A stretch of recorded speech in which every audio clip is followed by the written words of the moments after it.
രണ്ട് രീതിയിലാണ്. ഒന്ന് CMI പുറത്തുവിട്ട കണക്ക്, ഈ പറഞ്ഞതുപോലെ തന്നെ ഇത്രയധികം തൊഴിലില്ലായ്മ നിൽക്കുമ്പോൾ അതിനെ അഡ്രസ്സ് ചെയ്യുന്നത് ഈ നേരത്തെ പറഞ്ഞതുപോലെ 9 കോടി സ്ത്രീകൾക്ക് അല്ലെങ്കിൽ 1 കോടി സ്ത്രീകൾക്ക് ഇത്ര വായ്പ ഞങ്ങൾ നൽകി പല പല സ്കീമുകളിലായി എന്ന് പറയുന്ന ഒരു കാര്യം കൊണ്ട് ആ വിശദീകരണം മതിയാകുമോ എന്നുള്ളതാണ്. അപ്പോഴും തൊഴിലില്ലായ്മ നിരക്ക് കുറയ്ക്കാൻ കൃത്യമായ എന്ത് പദ്ധതിയാണ് യുവാക്കൾക്ക് വേണ്ടി, സ്ത്രീകൾക്ക് വേണ്ടി ചെയ്യുന്നത് എന്ന് ധനമന്ത്രി വ്യക്തമാക്കിയിട്ടുണ്ട് ബജറ്റിൽ. നമുക്കറിയാം ഇന്നത്തെ ബഡ്ജറ്റ് എന്ന് പറയുന്നത് ഒരു ഇടക്കാല ബഡ്ജറ്റാണ്. അതിൽ കൃത്യമായി പറഞ്ഞു കഴിഞ്ഞാൽ ഇനി വരുന്ന ജൂലൈ മാസമാണ് നമ്മുടെ സമ്പൂർണ്ണ ബഡ്ജറ്റ് വരുന്നത്. ഈ ഇടക്കാല ബഡ്ജറ്റിൽ കൃത്യമായി പറഞ്ഞു കഴിഞ്ഞാൽ സ്ത്രീകൾക്കും യുവാക്കൾക്കും ഇന്നലെ ആരാധനായിട്ടുള്ള പ്രധാനമന്ത്രിയും അതുപോലെ തന്നെ ഇന്ന് ധനകാര്യ വകുപ്പ് മന്ത്രിയും പറഞ്ഞിരുന്നു. അതായത് നമ്മുടെ 4 തൂണുകൾ യുവാക്കൾ, സ്ത്രീകൾ, കർഷകർ, ദരിദ്രർ, ഈ രീതിയിലാണ് പോകുന്നത്. അപ്പോൾ അവർക്കുള്ള ശാക്തീകരണമാണ് നമ്മുടെ ഇന്ത്യയുടെ വളർച്ച എന്ന് പറയുന്നത്. അതിൻ്റെ അവർക്ക് വേണ്ടിയിട്ടുള്ള പദ്ധതികളായിരിക്കും ഇനി വരുന്ന ഒരു സമ്പൂർണ്ണ ബഡ്ജറ്റിലും കൃത്യമായി ഉണ്ടാകുന്നത് എന്ന് പറയുമ്പോൾ ഇന്ന് കൃത്യമായിട്ട് പറഞ്ഞിട്ടുണ്ട് 2047 എന്ന് പറയുന്നത് ഇന്ത്യ ഒരു വികസിത രാജ്യമായി മാറും. അതിനു വേണ്ടിയിട്ടുള്ള പദ്ധതികളായിരിക്കും ഇനി വരുന്ന ബഡ്ജറ്റുകൾ ഉണ്ടാകുന്നത് എന്ന് ഭാരതീയ ജനതാ പാർട്ടിയുടെ അല്ലെങ്കിൽ ഭരിക്കുന്ന സർക്കാരിന്റെ ധനകാര്യ വകുപ്പ് മന്ത്രി പറഞ്ഞിരിക്കുന്നു. അപ്പോൾ ഇതിൽ പറയുന്നത് ഇപ്പോൾ ഈ രണ്ടുപേരും ഡിവൈഎഫ്ഐയുടെ അതുപോലെ തന്നെ ഇപ്പോൾ 2 വക്താക്കൾ ഇവിടെ പറഞ്ഞിരിക്കുന്നത് തൊഴിലില്ലായ്മയെ കുറിച്ച് പറഞ്ഞു. ഇപ്പോൾ നമുക്കറിയാം നമ്മുടെ ഇന്ത്യ മഹാരാജ്യത്ത് 50% കൂടുതൽ സ്ത്രീ വോട്ടേഴ്സാണ്. അപ്പോൾ നമ്മുടെ വളർച്ച, നമ്മളിപ്പോൾ GDP നമ്മൾ ലോക സമ്പദ് വ്യവസ്ഥയിൽ നമ്മൾ 3ാമത് കഴിഞ്ഞു, അടുത്ത 1ാം സ്ഥാനത്തേക്ക് നമ്മൾ തയ്യാറെടുത്തുകൊണ്ടിരിക്കുന്നു. അത് നമ്മുടെ കണക്കുകളിൽ കൂടി തന്നെ പറയുന്നുണ്ട്. കാരണം ഇന്ത്യ ഏറ്റവും കൂടുതൽ വളർന്നുകൊണ്ടിരിക്കുന്ന ഒരു രാജ്യമാണ് ഇന്ത്യ.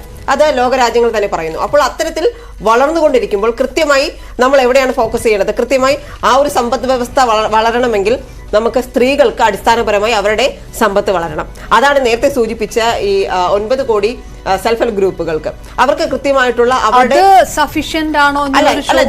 ഞാൻ പറയാം. അപ്പൊ അത്തരം ഗ്രൂപ്പുകൾക്ക്, അതായത് നമ്മുടെ ഗ്രാമീണ മേഖലകളിൽ സ്ത്രീകൾക്ക് കൂടുതലായിട്ടും അവരുടെ വരുമാനം ഉയർത്തിക്കൊണ്ടുവരിക. അത് ഇപ്പോ സ്കീമിൽ തന്നെ 1 ലക്ഷം വരുന്ന വരുമാനം ലഭിച്ച സ്ത്രീകൾ അതിപ്പോ ഇനി ഒരു 3 കോടി ആക്കണം എന്നുള്ള രീതിയിലേക്ക് ഇന്നത്തെ ബഡ്ജറ്റിൽ പറഞ്ഞു. അപ്പോൾ അത്തരത്തിൽ മുന്നോട്ട് പോകുമ്പോൾ കൃത്യമായി പറയുകയാണെങ്കിൽ നമ്മുടെ എല്ലാം ഇപ്പോൾ ഗ്രാമീണ മേഖലയും അതുപോലെ തന്നെ നഗരമേഖലകളും എടുക്കുകയാണെങ്കിൽ സ്ത്രീകൾക്ക് ഇന്ന് നമ്മൾ ഇപ്പോൾ ഈ വന്നിരിക്കുന്ന ഇന്നത്തെ ഈ ബഡ്ജറ്റിന് മുന്നേത്തെ നമുക്കറിയാം 26-ാം തീയതി ജനുവരി 26-ാം തീയതി നമ്മുടെ റിപ്പബ്ലിക് ഡേ പരേഡിൽ കണ്ടിരിക്കുന്നത് ഇപ്പോൾ എൻ്റെ മുന്നിലിരിക്കുന്ന യുവതികളാണ്. അപ്പോൾ അവർക്കറിയാം 80% വനിതകൾ പങ്കെടുത്ത ഒരു പരേഡായിരുന്നു. അതായത് നമ്മുടെ ഈ ഒരു 74ാമത് റിപ്പബ്ലിക് പരേഡിൽ ഇത്രയും വർഷക്കാലം ഇത്രയും ഒരു 60 വർഷക്കാലം ഭരിച്ചിരുന്ന UPA സർക്കാരുകളാവട്ടെ ഇത്രയും വർഷക്കാലം ഇരുന്നിട്ടും നമുക്കൊരു സ്ത്രീ ശക്തി, നാരി ശക്തി എന്ന് പറയുന്ന ഒരു കോൺസെപ്റ്റ് അത് കൃത്യമായി പറഞ്ഞാൽ 80% വനിതകളാണ് ആ പരേഡിൽ നിങ്ങൾ എല്ലാവരും കണ്ടു കാണും. അപ്പോൾ അത്തരത്തിൽ 2014 മോദി സർക്കാർ വന്നത് മുതൽ ഇപ്പോൾ ഇവിടെ കണക്ക് പറയുന്നു ഒരു 10 വർഷം കൊണ്ട് ഏത് രീതിയിൽ ഇനിയാണ് അമൃതകാലം ഇല്ല അതിനു വേണ്ടി തയ്യാറെടുക്കുന്നതെന്ന് പറയുമ്പോൾ നമുക്കറിയാം ഇതിന് 60 വർഷം മുൻപേ ആ കണക്ക് തന്നെ പറയും. 60 വർഷം മുൻപേ നമ്മുടെ ഒരു കുടുംബം, നമ്മളെല്ലാം വസിക്കുന്ന വീടുകളിൽ സ്ത്രീകൾ തന്നെയാണ് നട്ടല്. അവർക്ക് തന്നെയാണ് അടിസ്ഥാനപരമായിട്ടുള്ള സൗകര്യങ്ങൾ അവർക്ക് തന്നെയാണ് ഏറ്റവും കൂടുതൽ ലഭിക്കേണ്ടത്. അത്തരത്തിൽ നമ്മുടെ അടിസ്ഥാനപരമായിട്ടുള്ള സൗകര്യങ്ങളായിട്ടുള്ള വീടാകട്ടെ അല്ലെങ്കിൽ വെള്ളമാകട്ടെ വൈദ്യുതി ആകട്ടെ ഇതെല്ലാം തന്നെ ലഭിച്ചത് ഈ ഒരു 10 വർഷം എന്ന് നിങ്ങൾ നിസ്സാരമായി പറയുന്ന.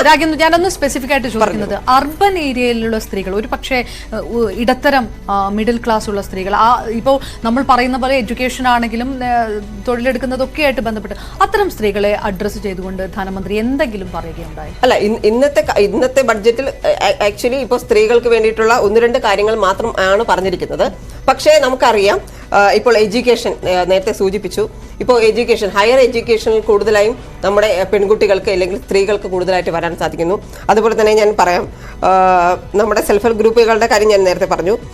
നമ്മുടെ വ്യോമസേനയിൽ ഇതിലെല്ലാം തന്നെ പ്രത്യേക കമ്മീഷൻ പെൺകുട്ടികൾക്ക് വരാനായിട്ടും അതുപോലെ തന്നെ പെൺകുട്ടികൾക്ക് ആർമിയിലേക്കും അതുപോലെ തന്നെ ഡിഫൻസിലേക്കൊക്കെ വരാനായിട്ടും അവർക്ക് നമുക്കറിയാം പൈലറ്റുമാരായിട്ട് തന്നെ സ്ത്രീകൾ വരുന്ന ഒരു കാലഘട്ടമെല്ലാം ഇപ്പോൾ നടന്നതാണ്. ഇതെല്ലാം ഇപ്പോൾ കോൺഗ്രസ്സുകാർ പറയും ഈ 60 വർഷക്കാലം 33% വനിതാ സംവരണം എന്ന് പറയുന്നത് അതൊരു വലിയ കാര്യം തന്നെയാണ്. അത് ഞങ്ങൾ 9 വർഷക്കാലം എടുത്തുകൊണ്ട് ഇപ്പോൾ ഞാൻ പറയട്ടെ അത് നടപ്പിലാക്കി എന്ന് ഞങ്ങൾ പറയുമ്പോൾ ഈ 60 വർഷക്കാലം കോൺഗ്രസിന് കൃത്യമായി ഭൂരിപക്ഷം ഉണ്ടായിരുന്ന സമയത്തും അവർക്ക് അത് സാധിച്ചില്ല.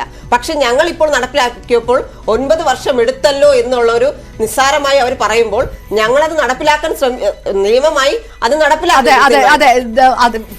വനിതാ സംവരണ ബില്ലൊക്കെ രാഷ്ട്രീയപരമായിട്ട്